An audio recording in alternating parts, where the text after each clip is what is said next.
Hello everyone, I am Bhavna Sharma, Assistant Professor, Department of Commerce, GemTech Greater Noida.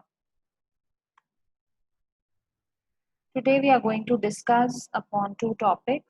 One is responsibility accounting and other one is standard costing.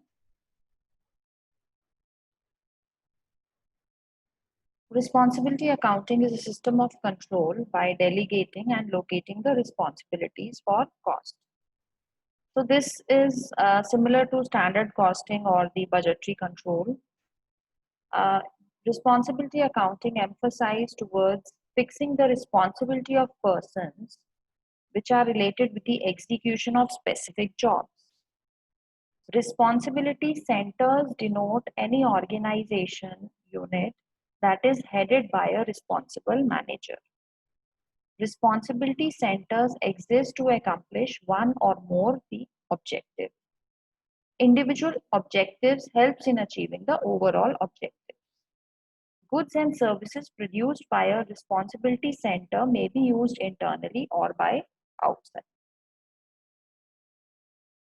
Generally, responsibility centers are of two types: expense center, revenue center, profit center, and investment center.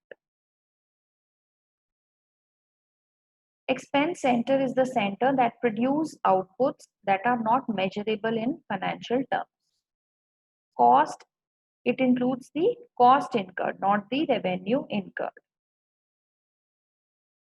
It is mostly done by the service department, and there is no strong relation which exists between the resources and the results.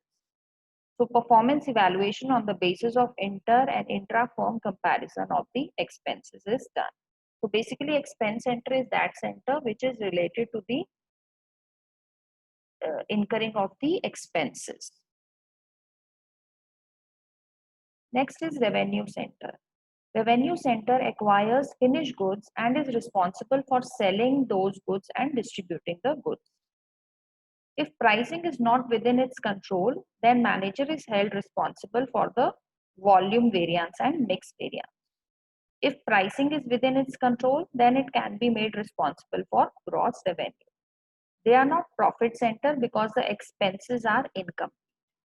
So revenue center is basically a center which is responsible for generating the revenues or income for the company.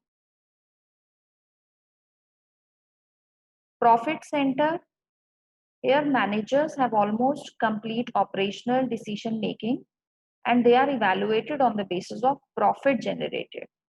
So principal functions are manufacturing and marketing, and it sells majority of its output to outside world or externally. So profit basically consider both revenues and expenses. So when the revenues are more than expenses, then the company earns the profit.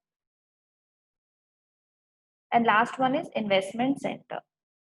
The centers whose managers control revenue, cost, and level of investment is the investment center. Now, this can be evaluated on the basis of return on investment.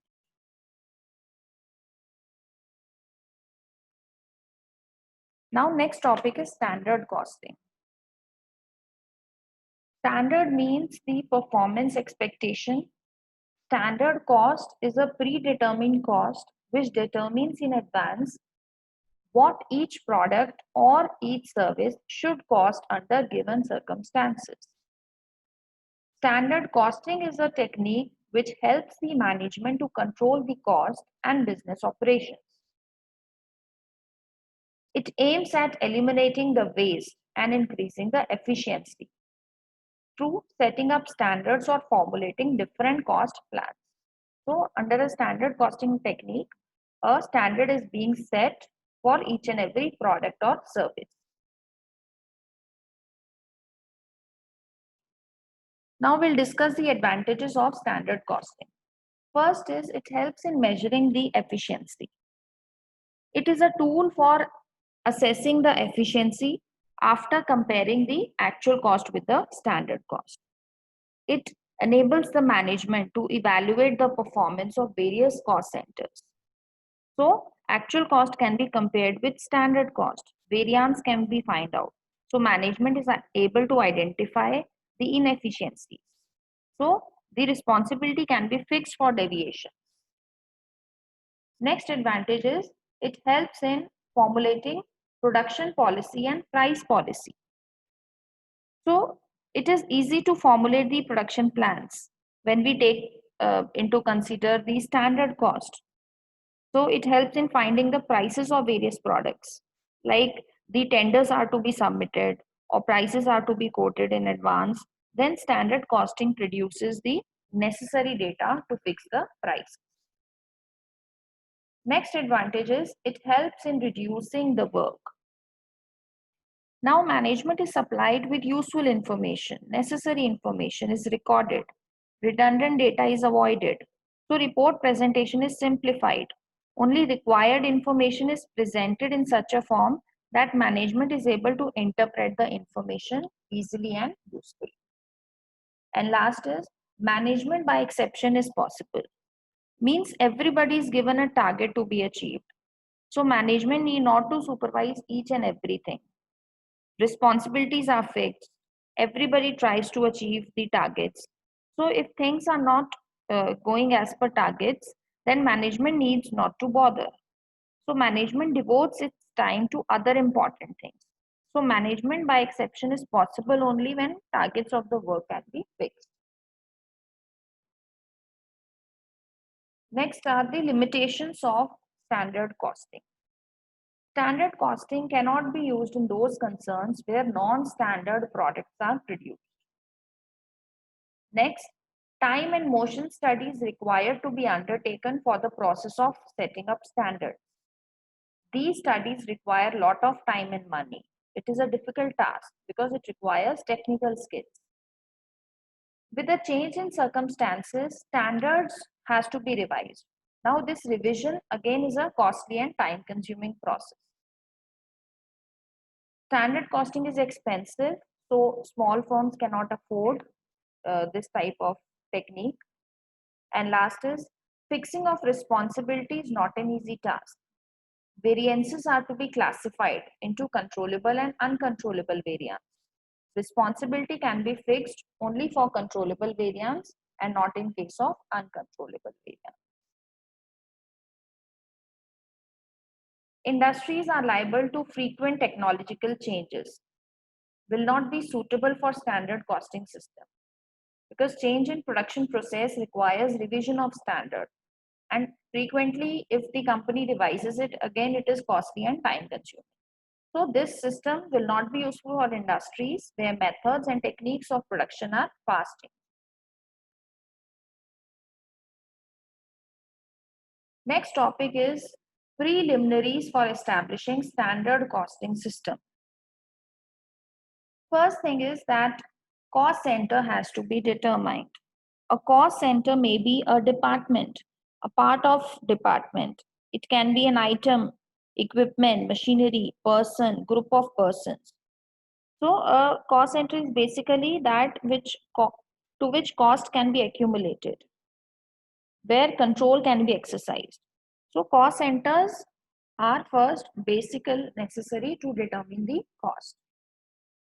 Second is classification of accounts.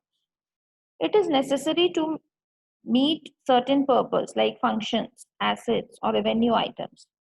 So certain codes can be used so that there is speedy collection of accounts. So a standard is a predetermined measure of material or labor or overheads. So it can be expressed in quantity as well as the monetary measurements. Next is type of standards. There are different type of standards. One is current standard. Current standard means which is established for use over a short period of time. It is related to current conditions. It reflects the performance which should be accomplished during the current period. So that period is generally 1 year. So conditions of production will remain unchanged. So it is being assumed. So in case there is any change in price or any manufacturing condition, then standards have to be revised. Current standards may be ideal standard or expected standard. Now, ideal standard means the standard which represents high level of efficiency. It is fixed on the assumption that favorable conditions will prevail. Management will be at its best. So price paid for material will be lowest. Wastage, cost of labor and overhead expenses will be minimum. Then is expected standard. Expected standard is based on expected conditions. It is the target which can be achieved if expected conditions prevail. So all the existing facilities and expected changes are taken into consideration while preparing the standards. So it is generally realistic and attainable, and it is used for fixing the efficiency standard. Then next is basic standard. Basic standard is established to use for indefinite period of time or generally long period of time. So these are revised only on changes on, say, any technological production or any change in the material specification. And last one is normal standard. It is a standard which is anticipated, which can be attained over a future period of time. So preferably long enough to cover at least one trade cycle or business cycle. Now next is organization for standard costing. A standard costing committee is formed for purpose of setting the standards. So committee generally includes production manager, purchase manager, sales manager, chief engineer, personnel manager, cost accountant. So cost accountant acts as a coordinator of this committee. Cost accountant supplies all the information for determining the standard, and then it coordinates the cost for different departments. The accountant informs the committee about the change in price level or any other information. So committee may revise the standards based on the changing circumstances. And last point is setting of standards. So standards for different things like material, labor, overheads, that is fixed. So it is set up in systematic way so that they can be used as a tool for cost control.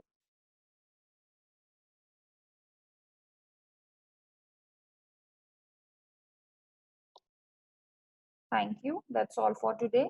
In next lecture, we are going to discuss the variance.